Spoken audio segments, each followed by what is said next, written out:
કેમ? શું નાટક કરો છો? કાઢે બધું બહાર. મારું નસીબ જ એટલું ભંગાર થર્ડ ક્લાસ વાગ્યા છે ને મેં રોટલી પડી હતી ને બપોરની રોટલી અને છુંદો ખાઈ લીધો. દુનિયાનું આપણે વિચારીશું દુનિયા શું વિચારશે? કેમ આમ છે? ફરી ગયો છે આજ મગજ? અહીંયા તો મારા બે પગ ને બધું તેલ વાળું હતું. 7:30 ઉઠ્યા તમે કલાક અલ્લા ઉતાવળ મુહૂર્તે કરી નાખ્યું દે તો આપણે બેની બોતલ જો હું પીવાનું અહીંયા. હે everyone, welcome back to my new vlog. કેમ છે બધા? હોપ કે તમે બધા મજામાં હશો. હું પણ મજામાં છું. અને અત્યારે વાગવામાં થઈ ગયા છે 12:15. એટલી ગરમી છે કે વાત જ જવા દો. મતલબ કોટન ડ્રેસ પર લીધો છે, એકદમ ખુલ્લો, બહુ જ ગરમી લાગી રહી છે. હેર બી એકદમ ફિટ બાંધી દીધા છે. જે ગરમી છે બસ તમે લોકો ક્યાંથી છો અને તમારા ત્યાં કેટલી ગરમી પડે છે જરૂરથી જણાવજો. અમદાવાદમાં તો જે ગરમી છે ને એની તો વાત જ જવા દો. હાલ એમ કહેવાય ને કે એસી પણ કામ નહીં કરતું, કંઈક એવું જ થઈ ગયું છે. વાતાવરણ બહુ જ ખરાબ. એમ નિકેશ ગયા છે કંપનીએ, મને તો એ બી ટેન્શન છે કેમ કે બહાર એટલી બધી ગરમી છે. તો ઘણા લોકો એવા બધા છે જે લોકો બહાર કામ કરે છે, બહુ મહેનત કરે છે આટલી ગરમીમાં, આટલા તડકામાં. તો બધાને સેલ્યુટ છે અને પોતપોતાનું ઘર ચલાવવા બધા જ પોતાની રીતે મહેનત કરતા હોય છે, ગરમી હોય કે ઠંડી હોય. બટ અત્યારે બહુ જોરદારવાળી ગરમી છે. બધા પોતપોતાનું ધ્યાન રાખજો. પોસિબલ હોય તો બહાર ના નીકળતા. અને અત્યારે તમારા ફેમિલીનું ધ્યાન રાખજો. બને તો ગોળનો જે શરબત આવે છે ડેઈલી, જે વ્યક્તિ બહાર જતું હોય એને ભરી આપવું. કેમ કે હું તો નિકેશને ભરી આપું છું, બધાને ખબર જ છે જે લોકો ડેઈલી બ્લોગ જોવે છે. ઘણા લોકોને એની રેસીપી પણ જોતી હોય છે, તો એ પણ હું રેસીપીની ચેનલમાં શેર કરી દઈશ. તો તમને લોકોને હેલ્પ રહે. અને નિશુને અત્યારે ખાવું નહીં એટલે જીદ કરે છે, તો હવે હું એને ખવડાવી લઉં. શું થયું બેટા? શું થયું? કોને મમ્મ નહીં ખાવું? કેમ? શું નાટક કરો છો? કાઢે બધું બહાર મોઢામાં. કેમ ખાવું છે? હું ખવડાવું? હું ખલાવું? હા તો બા ખલાવે તો ના ખવાય? અચ્છા ગાય કરું તો ખાઈશ એમ? ઓકે. આ જો માસી નીસુનો કપલ ડાન્સ છે. યે જો મમ્મા આપે મામીને. સો ગાઈઝ અત્યારે વાગવામાં થઈ ગયા છે સાંજના ડાયરેક્ટ 7:30 અને હું બ્લોગ કન્ટિન્યુ કરી રહી છું બિકોઝ આજે ફૂલ ડે શૂટ ના કર્યું. શૂટ કર્યા પછી બપોરે જે ગરમી લાગે છે ને, ગરમીમાં તમારું મગજ જ ના ચાલે. નિકેશ તો આવીને સૂઈ જ ગયા છે કેમ કે એ કેટલા વાગે 6:30 આસપાસ આવ્યા. અને બહારની ગરમી તો બધાને ખબર જ છે કે કેટલી છે, એટલે એટલું એમને માથું ને એવું બધું દુખતું હતું તો સૂઈ ગયા છે. બસ હવે એમને ઉઠાડીશ, દીવાબત્તી કરીશ, પછી રસોઈ માટે ડુંગળી બટેકા અને સમારી દીધું છે કેમ કે ખીચડી કરવી છે. નિકેશને ખાવું નથી કેમ કે ગરમીના લીધે ફૂલ ડે આવો ને આવો ગયો છે એટલે જમવાની ના પાડે છે. તો મમ્મીને મારે જ ખાવાનું છે એટલે હું ખીચડી વઘારી દઈશ. અને મારાથી અત્યારે તેલની બહેણી થઈ ગઈ ઊંધી. મેં વિચાર્યું હતું વ્લોગમાં લઉં, પણ હું એવી રીતે બેઠી હતી કે વ્લોગ ના લઈ શકું. નિકેશને બૂમો પાડું, નિકેશ ઉઠે ને કેવી રીતે લઉં ખબર નહીં કેમની પડી ગઈ. તો કંઈ નહીં, હવે તો ખીચડી બનાવવાની છે. પછી જવાનું છે ડીમાર્ટ અને ઘણું બધું સામાન લેવાનો, બધો સામાન પતી ગયો છે એટલા. તો નિકેશ ઉઠે એમની રાહ જોઈએ આપણે, અને નિકેશ ઉઠે પછી જઈશું ડીમાર્ટ. અને ઉઠે એટલે તમને બધાને મળાવું. સો અત્યારે ખુશી બનાવી રહી છે ખીચડી. ડુંગળી બટેકા નાખી દીધા છે. ના છે લસણ નખાઈ ગયું લસણ નખાઈ ગયું છે. આજે એની અંદર થોડું રહી ગયું હોય ને રસ, એટલે પાણી ખુશી નાખી છે ને આજે અહીંયા બધે તેલ ચોરી દીધું. અરે યાર જવા દો ને, વાત જ જવા દો ને તમે. કેમ જવા દો? મારું નસીબ જ એટલું ભંગાર થર્ડ ક્લાસ વાગ્યા છે ને, કંઈ કહેવા જેવું જ નહીં. હું જ્યારે એવું વિચારું ને કે આમ નહીં આમ સારું થાય એ દિવસમાં તવરકો કામ કરવાનો વાંધો ના, પણ કામ જ્યારે વધે ને વધી જાય ને. ત્યારે હા, તકલીફ. દિયાના 4 કામ કરવાનું હોય ને તો કર નાખ. મારી જોડે બી આજે એવું જ થયું. કાર્ડ રિપેરિંગમાં હું મને કાર્ડ કે ના હું જ કહું, બપોરે હું જમી નથી કેમ કે ગરમીને લીધે મને બિલકુલ રહેવાતું નહોતું. અને આજે હું થાઇરોઇડની ગોળી બી ભૂલી ગઈ હતી સવારે લેવાની કેમ કે મને નિકેશ યાદ નહોતું કરાયું. બોલો. મારે કશું નથી બોલવા. તો નિકેશ મને યાદ નહોતું કરાયું, હું થાઇરોઇડની ગોળી ભૂલી ગઈ હતી. બપોર મને ઠીક નહોતું એટલે મેં કીધું નહીં લેતી દવા, સોરી નહીં જમવું. તો હું ના જમી. તો મને ભૂખ લાગી, મેં એમને ફોન કર્યો મને કે બસ અડધો કલાકમાં આવું છું. અડધો કલાક હું રાહ જોઈને બેસી રહી. પછી કલાક પછી મેં ફોન કર્યો. મેં કીધું ક્યાં પહોંચ્યા? તો કે હજી કંપનીએ છે ને મારે 1.5 કલાક થશે. ભાઈ મેં રોટલી પડી હતી ને બપોરની રોટલી અને છુંદો ખાઈ લીધો. મારી જોડે શું થયું તમને ખબર? મેં મશીનમાંથી કાર્ડ કાઢ્યું. કાર્ડમાં પ્રોબ્લેમ હતો, આઈસી નાખવાની હતી. હવે એમાં થયું શું કે બેગમાંથી જે આઈસી નીકળી ને એ મેં અંદર નાખી દીધી. હવે પેલું ચેક ના કર્યું કઈ આઈસી નાખવાની હતી. એની મારા ડબલ હજામત થઈ. બંને આઈસી બદલ્યું કર્યું.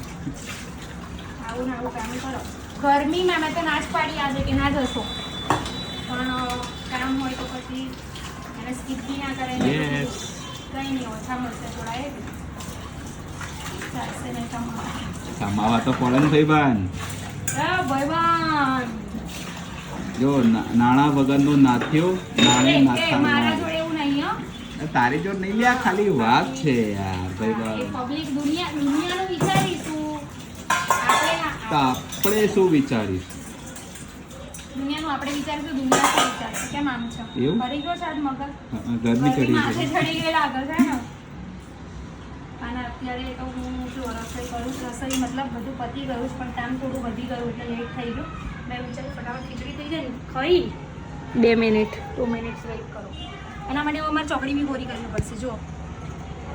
જો અહીંયા તો મેં સાબુ લઈને સાબુથી ઘસ્યું ને ત્યારે તો ચિકાસ બી હજુ મારા પગની ચિકાસ તો જતી જ નહીં. કેટલું બધું તેલ ઢોળ્યું ખબર પડે તમને? નુકસાન કોને થયું? મારે જ થયું. નિકેશ જલ્દી તેલ ઢોળાયું. અહીંયા તો મારા 2 પગ ને બધું તેલ વાળું હતું. તો મને તો ખબર જ નહીં તેલ ઢોળાયું. હું ઉઠ્યો ત્યારે ખબર પડી તેલ ઢોળાયું છે. તો તમે ક્યાં ગોદેશ ધ્યાન જ આપો. એટલે હું સૂઈ ગયો હતો યાર. જય શ્રી ગણેશ. હજી અડધો કલાક બી માણ સૂતો હોઈશ ને તે ઉઠાડી દીધો મને. જય શ્રી ગણેશ. અડધો કલાક બી નહીં સૂતો હોઈશ. કલાક બી નહીં સૂતો ને હું હજી. ઠીક ભડકા જેવી બનાવી હું 6:30 તો હું આવ્યો. હવે તો સાંભળશે નહીં. 7:30 ઉઠ્યા તમે. તો કલાક બી નહીં સુવા દીધો. શું નહીં ઊંઘ્યો? એસી ચાલુ કરીને મસ્ત અને અડધી રાત સુધી શું કરવા જાગો છો? તો નહીં જોવાના મૂવી બરાબર? તો અડધી રાત એટલે બકા હું એમ તો ક્યારે નહીં સૂતો બપોરે. આજે સુઈ જ્યારે ઊંઘાઈ માણસ તો સુઈ સુવાનો ગયો. ટાઈમ હોય ત્યારે ના સૂવે બરાબર. અને પછી કે હું ના સૂતો ના અમુક નહીં સૂતો હા થોડુંક જ સૂતો એમ. કઈ નહીં તું કામ પતાવી લે ફટાફટ. મને ખબર નહીં બધું હું શું બોલું છું. તો જ્યારે ખબર પડે ને ત્યારે બોલજે. Okay bye.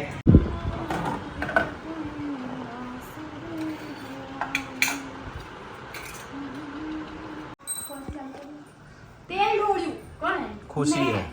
લો. આખું ટચેલું પેલું ટચેલું કર ટચેલું 3 વખત પોતું કર્યું. હા બેટા હા. પેલું સવારે બોટલ નથી કાઢી તમે એટલે પેલું ઢોસાનો હાથો ખબર નીચે આવી ગયો તો એટલે જેવો દરવાજો ખોલ્યો ને એવો ઢોસાનો હાથો હલ્યો એટલે સીધું તેલ આવ્યું નીચે. આખી બૈણી ભર દીધી પર ચોક આપણે તો ઘર ચોખ્ખું જ હોય છે. ઘરનું થોડી હોય.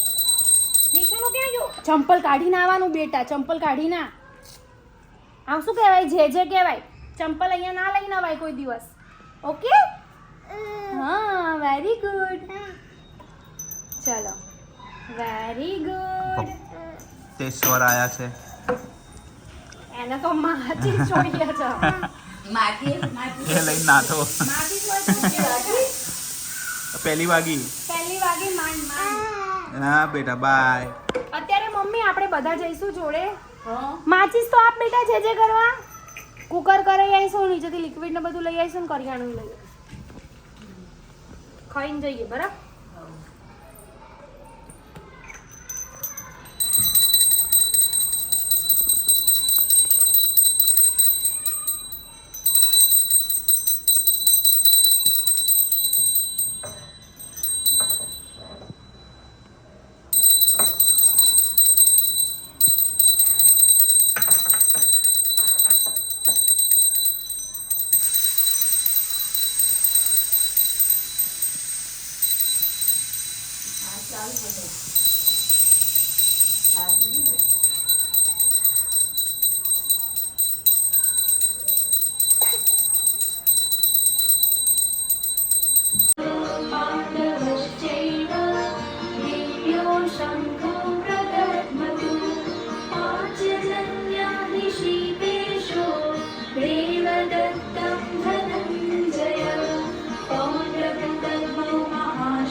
સરસ મજાની ખીચડી થઈ ગઈ છે રેડી. અમે ફટાફટ જમી લઈએ પહેલાં.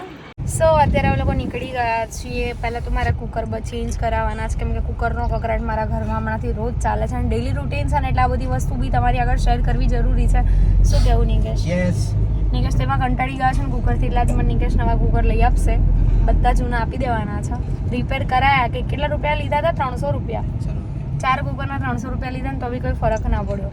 એટલે પહેલાં કુકર ચેન્જ કરાવીશું અને પછી અમે લોકો જઈશું ડીમાર્ટમાં શૂટ થશે તો કરીશું, નહીં તો પછી ઘરે આવીને કોઈની કમેન્ટ્સ રીડ કરીશું.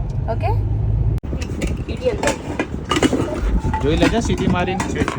ના વાગે તો છેલ્લે તું મારજે, પણ સીટી વાગવી જોઈએ. વાગે જ છે. પેલા તો જૂના હતા એ નવામાં તો વાગશે. ફાઇનલી લઈ લીધા હતા. 2 લઈ લીધા હે ને? આ કેટલા લીટરનું? આ 3 આ 2 આ 5 ઓકે. ડન. અલા ઉતાવળ મુહૂર્તે કરી નાખ્યું દે તો. આપણે બેની બોટલ જો બૂ પીવાનું. અહીંયા.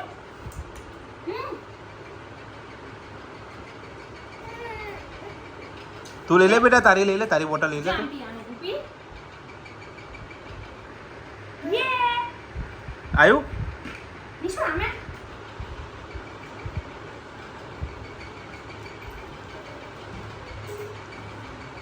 આમ પકડવાનું. એવું થાય. ભૂપી દૂધ કેમ પીવે તું? હા વાહ આવડ્યું. નિશુ આ તારી બોટલ, આ મમ્માની. ઓકે. સો અત્યારે અમે લોકો ફાઇનલી મતલબ એમ કહેવાય ને આરામના મૂડમાં છીએ અને આટલી બધી ગરમી લાગી. આજે ફૂલ ડે વ્લોગ જ કંઈ શૂટ કરવાનું મન નહોતું થતું, બટ બધા એવી કમેન્ટ્સ કરે છે કે 5 મિનિટનો પણ મૂકો, એટલા માટે મૂક્યો છે આજે.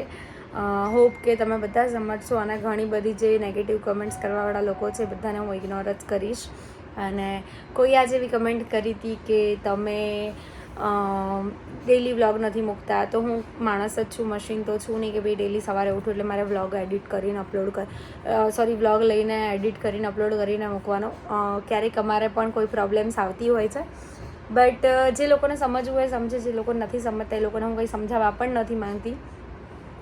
અને બસ આજના વ્લોગમાં આટલું જ હતું. વ્લોગ સારો લાગ્યો હોય તો લાઈક, કમેન્ટ અને શેર કરજો. ચેનલમાં નવા હોય તો જલ્દી સબસ્ક્રાઈબ કરજો. મળીએ કોઈ નવા વ્લોગ સાથે. ત્યાં સુધી હરે કૃષ્ણ.